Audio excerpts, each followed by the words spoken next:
quarterly slush pile. Once again, we're doing something new and different. We're in my office. We've never been in my office before, but we're hoping that because it's smaller, that when we talk into the black ravioli, which is also known as the microphone, it'll be even better. So we'll see. So in my office is me. I'm Kathleen Volkmiller, and I run the graduate program in publishing here, and I publish essays mostly. And on my right is Sarah Eichert, who is our fabulous current editorial co-op. Fabulous, yes, that's me. No, I am Sarah Eichert, and I'm a third-year English major here at Drexel. And like Kathy said, I am the current editorial assistant for PBQ. And she got her first publication 2 days ago. Oh my gosh. I didn't ask her permission to tell you that. Woohoo! Yay, Sarah. That's great, Sarah. Yeah. Okay. And on my couch is Tim Fitz, and I've been teaching here at Drexel for a few years. And I've been reading with the Painted Bride Quarterly for a little over 3 years now, about 3.5 years.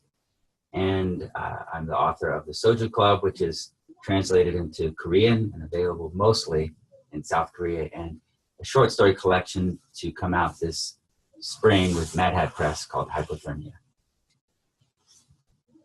And did you introduce yourself? I did already. I had the flu last week, and my brain is still a little bit porous. And there's a chance I haven't had the coughing jag yet, the big one, in the last few days, but it may happen. Oh, I have some special herbal things. Let me grab them and have them at the ready.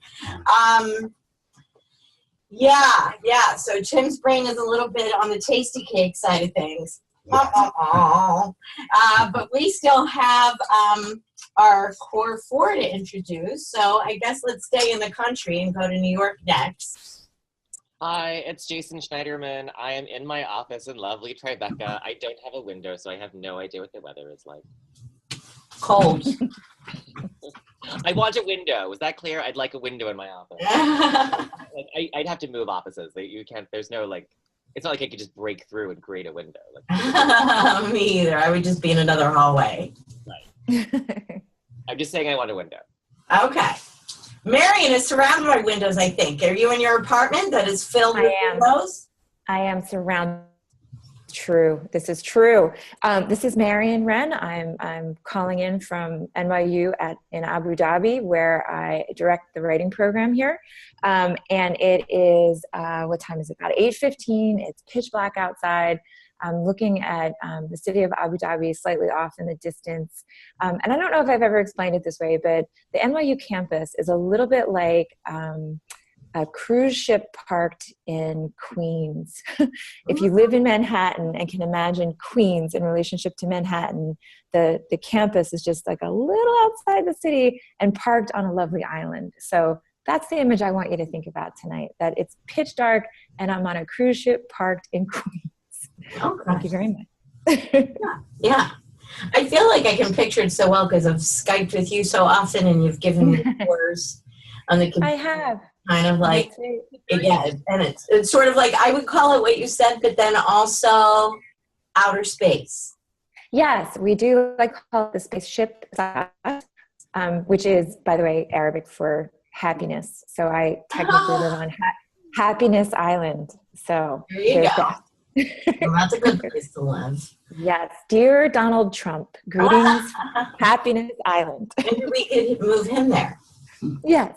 Thank you, no. Okay, so today we have 2 poems by Rita Banerjee, and we're so honored and excited to read her work. And I guess we're going to start with The Suicide Rag, and I'm wondering who would like to read that for us. I nominate Tim. Tim? Okay. Tim. The Suicide Rag. Billy played ragtime on the church organ, but we lunch our kids kept time by another name. Behind St. Augustine's, we learned to hit the pavement, sound like an anvil crack, hammers hitting steel.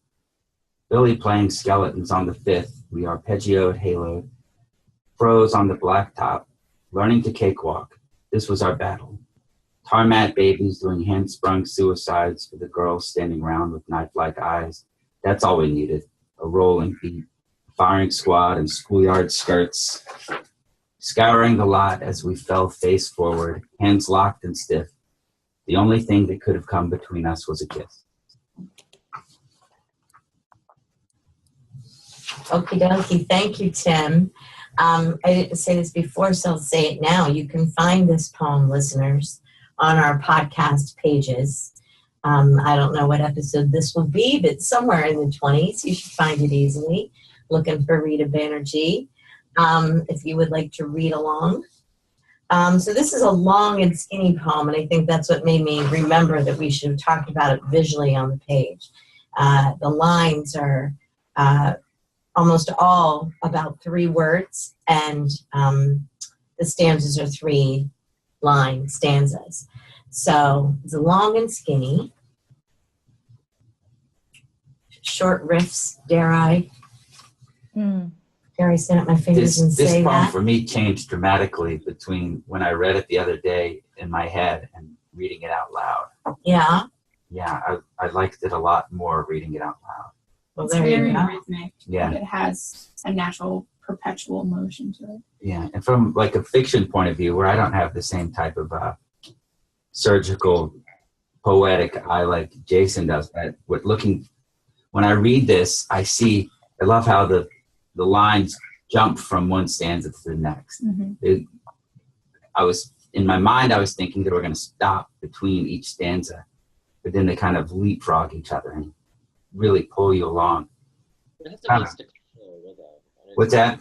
It recreates kind of a touch and go child's play, kind of like the rhythms of tag or the rhythms of jump rope, where something's kind of moving very quickly and then stopping and then restarting. Yeah. What is skeletons? I don't know what that is. Billy playing skeletons? Is that still the music, or is that a schoolyard game? What's the schoolyard game? I'm for that. You know what? I pictured like in cartoons when people play skeleton bones, and they're like getting xylophone. Well, it's funny that you say that too. Like I don't know if that's a reference to like a musical move or a dance move, but it says Billy playing skeletons on the 5th. So it must be like something that he's doing on the keyboards or that organ. And it sort of echoes with or resonates with doing suicides. And so it's called Suicide Rag. And can you all help me with this? Like, I think a suicide in breakdancing is when the dancer sort of like falls on their back, right? So doing hand-sprung suicides means like that breakdance move of like being like totally horizontal, like flipping back horizontal and then jumping back up, right? Am I right about that? I think you are. Okay. According to Wikipedia, as a b-boy move, the suicide is a I love that Wikipedia just confirmed my 1980s deep reference. Lived hip hop. Sure. And skeleton jazz is a term. So that's a real thing too. So it all works. Okay. I would guess my hunch is it would be sort of like staccato arpeggios, something like that, where you a lot of short staccato notes. That's my guess. Well, I like the parallelism between Billy playing ragtime on the church organ. I like that alone. Playing ragtime on the church organ. And the kids with the kind of music they're playing to in their minds on the lunch hour. I love like the parallel between those a lot. You can see it so well. The girls in their schoolyard skirts. Catholic kids being bad. Sure. And then the suggestion of sex at the end, right? The only thing that could have come between us was a kiss. That like all of this tension is eventually building up to something erotic. Right. As it always is. So I want to just jump in and say something that's probably not at all Rita Banerjee's intention, but is evocative for me, right? Which is when my dad was alive, he was a church organist. He was a concert organist, right? And his name was Billy, right? And so it's trippy for me to like enter into this poem. And that's just total personal aside information, right? So the other thing that she actually does get right, and I don't know if this is something in her knowledge or an accident of the poem, but I can remember my dad and his friends and an uncle who actually recently passed talked about how much fun they had playing jazz on the church organ, playing jazz on the church piano, right? The sort of like the sort of risk and play of that, like you know, using the organ for like playing these like, you know, big monstrous sacred music, you know, Sunday mass tunes, right? But then also playing like the Maple Leaf Rag on that organ, and then like making the church vibrate with a different kind of music. And my mom still talks about how much she loved it, you know, when my dad would do that or my Uncle George would do that. So again, you know, Banerjee is probably not, you know, intending to rock my world in the way she does, but she does, right? So I'm in by line 4, like what? She's, it's a poem about organ music. What? And then I love that juxtaposition with b-boys, right? With the kids in the back on the pavement doing, you know, these sort of risky moves in their adolescence or in their teenage years, you know, a lovely combination. In middle school, Marion? What's that? Were you friends with the breakdancers? Did you know the breakdancing crews? Oh, are you kidding? I had a graffiti jacket. I was part of that whole, like, you know, cross your arms and stand tough. We would stand in circles. I couldn't dance to save my life, but I definitely had a graffiti jacket. And your hair was really high. It was really high, and my tagging name was Rio, R-I-O, and I used to run around the neighborhood with my friend Jeff Kaleo, and he would drive around and we would try to spray paint things, and he was really good at it, but I could never quite tag with any sort of coherence. I think we're gonna have to bleep that out. You just named it. Busted, right? We're all going to graffiti jail, you know, 30 years hence. I was watching Working Girl last night, and that hair was real. People really had that hair. Yeah, man, that was a serious commitment. Sorry, I've taken us out of the poem. Yes. Bring us back to it. Wednesday, do you think, because I feel like this scene is very familiar. Like I've seen this kind of schoolyard scene a lot in poetry. Definitely taking back like Major Jackson's work. I was just wondering, like, I mean, do you guys feel like this is, like, does that familiarity, like, I mean, obviously it's resonating for Marion in this like incredibly personal way. But what just that this is like such a frequently romanticized location and setting and population and activity. Well, the thing that is different for me is that last stanza that where the only thing that could come between us was a kiss. For me, that reminds me of the type of intimacy that you have when you play with other musicians, where it feels like Dave Mustaine, the guitar player and songwriter for Megadeth, said, when you play in a band, it's the closest you can come to people without having sex. And there is a really strange and beautiful type of intimacy you get especially when you're improvising music and everyone's bouncing ideas off each other non-verbally, just through eye contact or things you're doing with notes. It blows your mind every time you do it. And you do feel, I mean, you can go 20 years without talking to these people and you can run into them and you catch up in a heartbeat because you've been to that place with them. And it's, for me, I like how Marion is seeing it from that angle, but I do think that the poet is commenting on, because breakdancing and all that is very similar. Everyone's bouncing ideas off each other and they're building off of one person's moves and the other. I like that. Yeah, and you know what, Jason? I would say everybody's going to find their own way in here. Sarah might have something to say as a Catholic school girl. I went to Catholic school for a tiny bit, but I think we romanticize this scene because we know it, because we do know it. And everybody, you know, the other day I saw something where the kids were doing that, 20th Century Women. Highly recommend that film, everybody.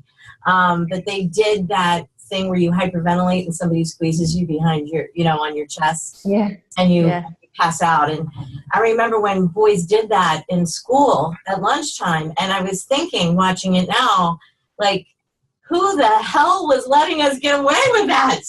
How are we doing that? And the this poem reminds me of that too, like the risks they're taking out there on the schoolyard. It's so funny. Like, here we are at a Catholic school. It's only lunch hour. It's not 2 a.m. We haven't snuck out of our bedrooms. It's full on daylight, and we're taking every risk we can. So I dug it for that reason. I was transported right back to those kinds of risks. I wonder if that's what's so interesting about breakdancing is the risks aren't really risks, but if you fail, the social risk is high. When you do a move, because nobody looks dumber than a breakdancer who can't do a move. Mm-hmm. And or a musician who plays the wrong thing. And so you have this, or if you're at a jazz club and you sit in with the band and you mess up, I don't think you can go back to the club anymore. You can't just play with done.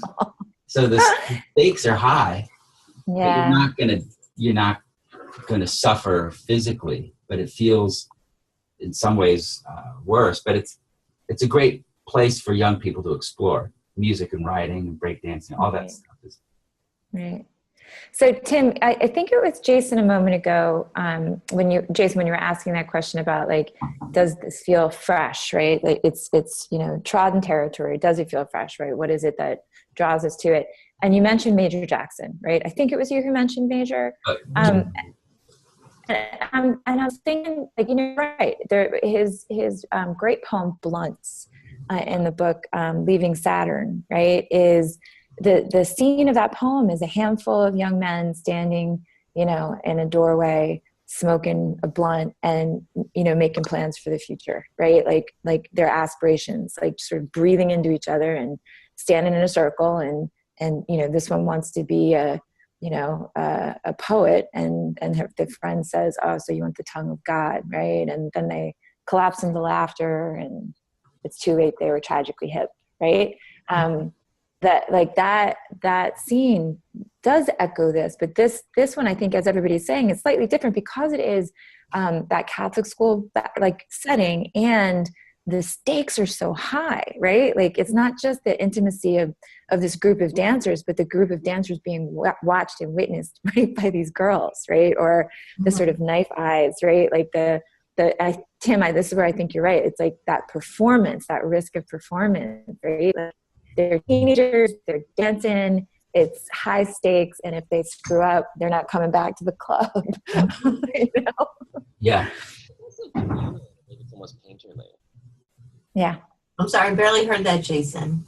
It's communal in a way that's almost painterly, that it doesn't ever settle. Like, usually, poetry will settle on a single subjectivity or, one kind of speaker or a character or persona. And this never does that. It really stays at this kind of remove in which the entire scene is sort of, it almost like makes me think of like a Richard Scarry book or a Bosch painting, or, like something where you had this really big landscape and you're watching kind of all of these characters within it. Yeah. It never comes to a me. It stays at a we. Yeah. Right. Yeah. Right. So. Yeah, but Jason, I like that. It really never does sort of hone in on that, as Kathy put it, that me. So it doesn't do that sort of like POV, cinematic, over the shoulder, right, move. It really stays at a kind of landscape, painterly scale, which is cool. Well, what do you guys think? Do you think we're ready to vote? Let's do it. Sounds like we are. Okay. 1, 2, 3, vote. You're going to laugh. Brian, we have Brian as our sound engineer today, so he's going to look for Abu Dhabi in New York. It's a unanimous yes. I never reveal the score unless it's unanimous, but it's unanimous. So high five to Rita Banerjee. Yay, and yay for PBQ. So thank you. When I said Hieronymus Bosch, I meant Peter Bruegel. Bruegel, sorry. But you know what? The Bosch works too, right? That does. It does, right? Like if you, yeah. Bosch is a little more like fantasy. Right. The Bosch is a nastier reference, right? I have no idea what you're talking about, but I don't know if you should explain it or not, because we have one more poem to do. Okay, so Georgia Brown, who'd like to read that? I'll go for it. All right, Sarah. Go ahead, Sarah. Publish, Sarah. Oh my goodness. Georgia Brown. Harlem had yet to be born. The globe had not been spun. But we knew how to whistle, how to call clappers and skirts on cue. That summer, we first met Georgia. She was an echo and 4 beats. We learned to hum her story. Mike played her with a licked reed, but she was all brass, sharp like an abandoned railroad cutting through wild wood. And when she took stage, she made those trombone boys whisper, "Sweet Georgia, sweet." Okay, thank you very much. Nice reading.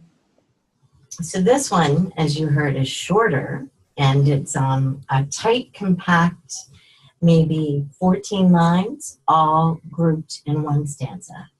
No stanza break.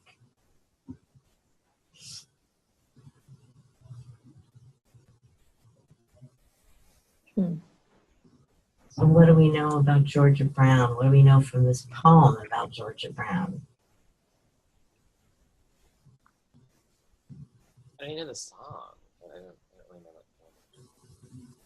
that. Right. So I think the poem is about the song, right? Like, am I right to assume that, right? So Mike played her with a licked reed, but she was all brass, sharp like an abandoned railroad, cutting through wild wood. And when she took stage, she made those trombone boys whisper, "Sweet Georgia, sweet." It's funny, Sarah, I stumble there too, right? It's beautiful. That line, she made those trombone boys whisper, but man, does it make you slow it down in order to speak it. So yeah, I actually think the poem is about the song, not necessarily about the person or a person named Georgia Brown. That's my guess. I think you're right. I think it works more effectively about the song. Although it certainly personifies the song as a woman. Absolutely. Right, because, all right, so now I'm cheating. I'm going to Google, right? So there was Georgia Brown. She's an English singer in the nice long life there, right? 1933 through 92.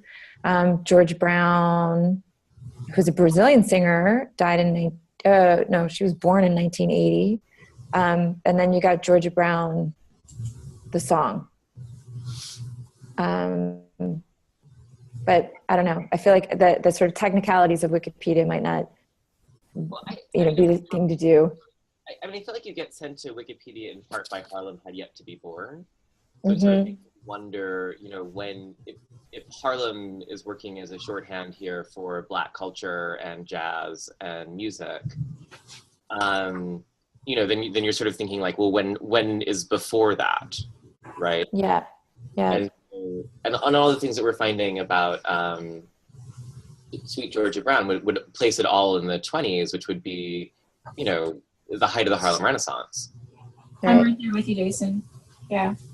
And so it sort of makes the Harlem Had Yet to Be Born, but I mean that can be more personal. If that doesn't have to be read historically, and that can kind of be read about them creating these musicians kind of creating their own Harlem through the music that they create. And I think that works a little more effectively. What do you do with the second line then, right? So Harlem had yet to be born, right? The globe had yet to be spun. So you've got this like double whammy of like time and space and place, right? But third line, that's where you get that turn. But we knew how to whistle, how to call clappers and skirts. So it's like, without Harlem, we knew, or with like in the prehistory of that cultural moment, right? We knew how to do this, right? This song, this right? And then that summer we first met Georgia. She was an echo in 4 beats, right? So it's like, you know, I'm a melon strolling on 2 tendrils, right? The sort of metaphor is doing the work of personifying the song as a person, right? Or the person as an image. So yeah, so the question I'm asking is, what about those 2 lines, right? Harlem had yet to be born, the globe had yet to be spun. Had not been spun. Oh yeah, sorry, had not been spun. I like it personally, kind of being about people who haven't sort of discovered the world that they're inside of yet. Nice. Mm-hmm, I read it as like a transition from global to personal, like a transition from the external world, so that you as the reader know where we are in time and space, like you said, Marion, into a transition to the personal of this we, and where these few people are in their personal lives. So I read those first 2 sentences as a grounding almost. Mm-hmm.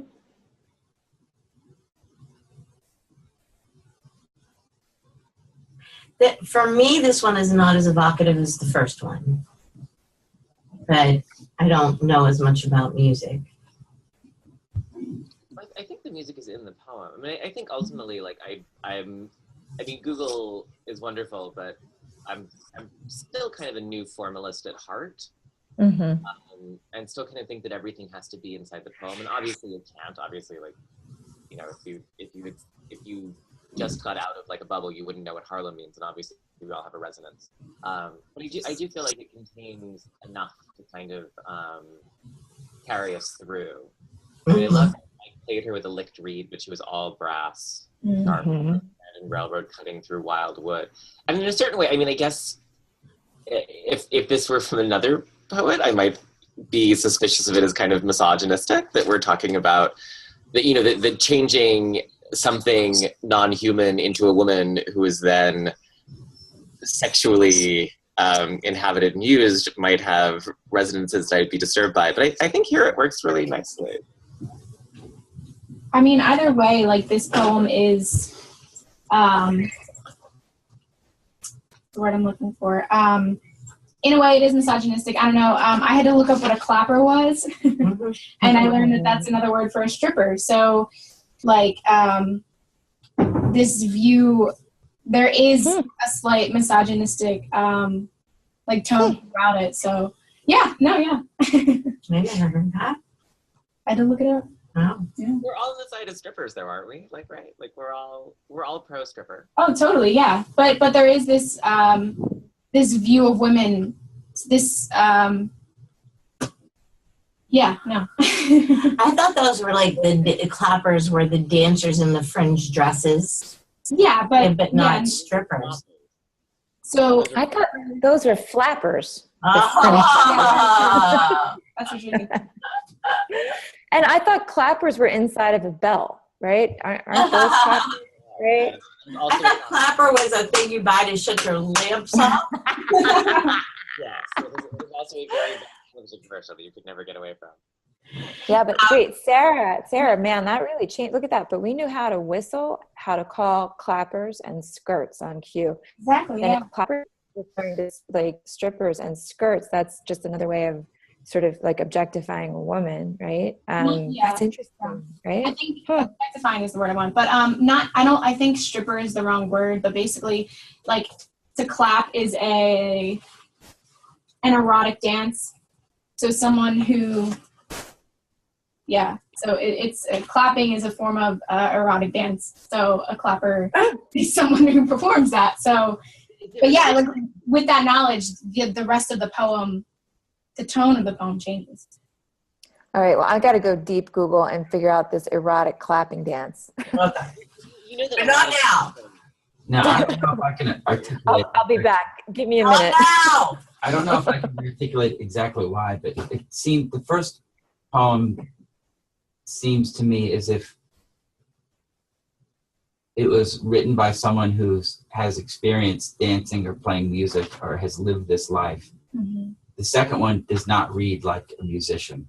or a dancer. Hmm. I don't know what, for me, that doesn't necessarily make it good or bad. It's just that I feel like it's written by someone on the outside of the music world, someone on the outside looking in and playing that role. So it doesn't, to me, seem quite as genuine, and I'm not sure looking through what words are doing that. And maybe it's the licked reed kind of exoticizes music in a way, which isn't necessarily a bad thing. It just creates a little space between the poem and I think what she might be trying to get at. So I guess that's, it doesn't shine for me like it does on the page in my mind, if that makes sense. I agree with you, Tim. Well, you know, it's funny. I keep thinking about these clappers, right? Because when I first read it, I just took them as like castanets, right? Like those little like clickety clackety things, right? Mm-hmm. And it's funny like that the conversation spun around that word as much as it did, because it's like now I can't unhear it in the same way that because it's called Georgia Brown and the last line is sweet, Georgia's sweet. Like it is really hard to read this poem and not have the song Sweet Georgia Brown so loud in your ears, right? That you can actually dial it back, dial the volume down low enough that you can read the poem here, right? Like it feels like it's sort of like over determined around the title of the song or the lyrics of that song a little bit. And I wonder if that contributes to what you're expressing, Tim, like the way it lacks the sort of edgy shininess, right? That you're looking for. But I have to say, like, even so, I kind of dig it, right? Like, even though the song is so like tuned up for me, I do like what she's got happening in these images. I think I kind of feel like that's the strength of the poem, that it really does kind of call on like a cultural, a shared cultural knowledge. But also, I mean, for most people, and I would say of like our generation, Sweet Georgia Brown is kind of an oldie, right? That it's sort of like hard to imagine how sexual jazz was in the 1920s and 30s, because it's, you know, we've grown up on like these tamed Muzak versions, and even the slang, you know, like boogie woogie refers to tertiary syphilis, right? That's and, you know, a lot, you know, like Jelly Roll is slang for vagina, right? Like, and all of these songs by Jelly Roll Morton. And we've lost, you know, I mean, jazz itself means to have sex. I'm not using the F word because we're podcasting. But, so, I mean, I feel like there's a way in which, like, the fact that we all know this song, but we know this song in, like, a very tame version that we might sing along in the car with our family. And the poem is kind of re-inscribing that with, like, the incredibly transgressive sexuality that it would have had in its origin. I think it's kind of the power of the poem.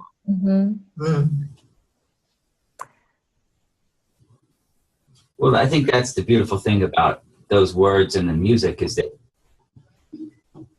when it's not overt, then you get to all those places on your own terms. So you can listen to it when you're 9 and you're just listening to jazz. But when you're listening to it when you're older, you're listening to jazz, and they're two different things.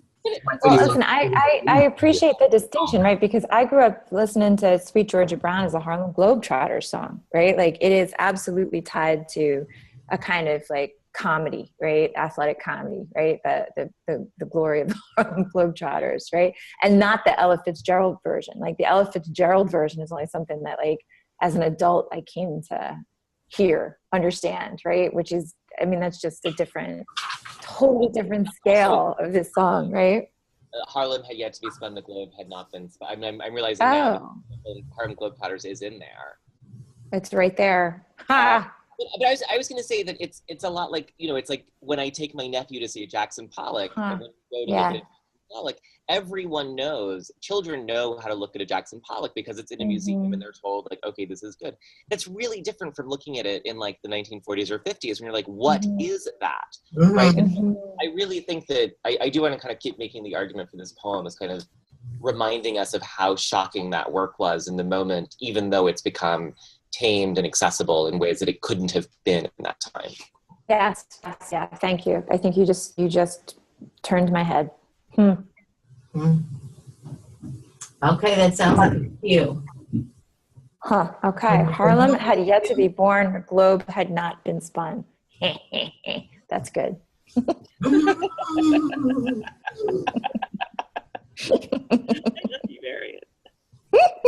That's good. Shall we vote? We shall. Okay. 1, 2, 3, vote. Okie dokie, it's in. Yay, Rita Banerjee. Yeah. 2 for 2 today. I always love that. Yeah, so exciting.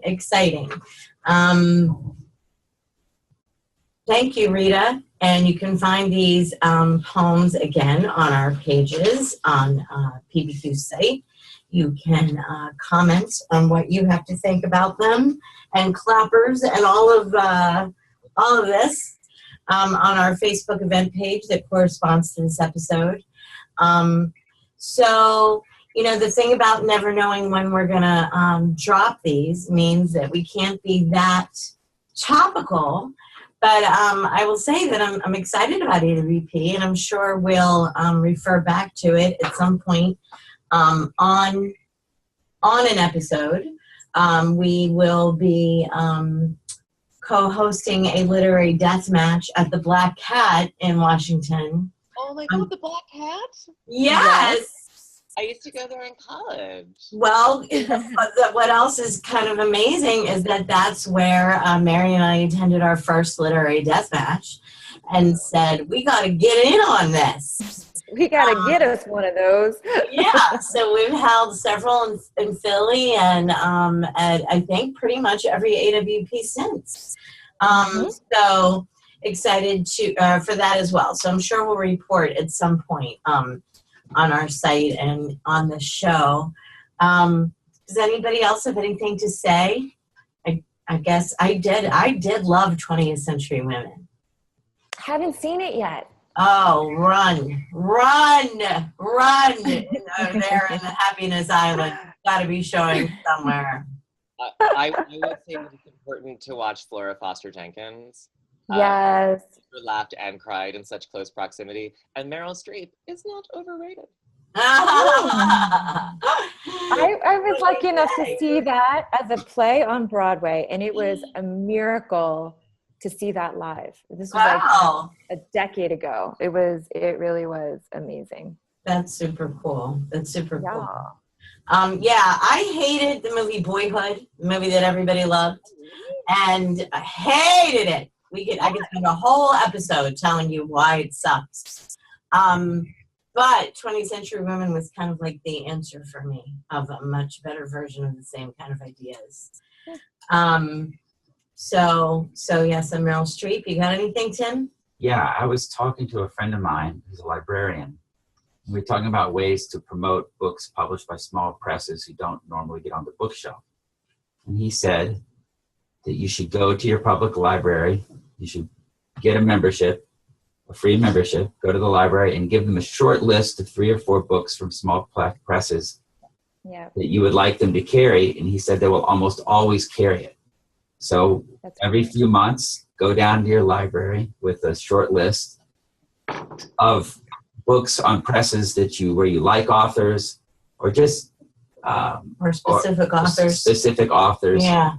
And they'll buy them. And if everyone's doing that regularly, that'll give them enough juice to keep publishing writers. And we got to start working from the ground up, because we know it's not going from the top down anymore. We know that in all our major industries, right? Politics, education, publishing, we got to take on the responsibility ourselves. And this is a really easy way that you can support them without anybody spending any money. They've got the money to spend. They have to spend it or they're going to lose it.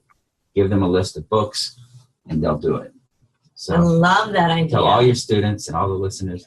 I wonder if there is there a hashtag for this? Like, is there an organization that promotes this? We'll have to look into that. Yeah. Small press library movement, right? Yeah. If there isn't one, we'll start it. I'm sure Sarah knows how to do it. Right. Because We'll her figure people that know out. all things tech. My Yeah, people. her Yes. people, her Me and my people millennials. will figure this out. Yeah. Sarah, Partner tell on us about the literary magazine that you were publishing, because it's kind of interesting. just the name and what it's about. So the title of the magazine is The Cadaverine. It's UK-based, and they only publish authors under 30. So they send Wow. columns. It's titled Pointless.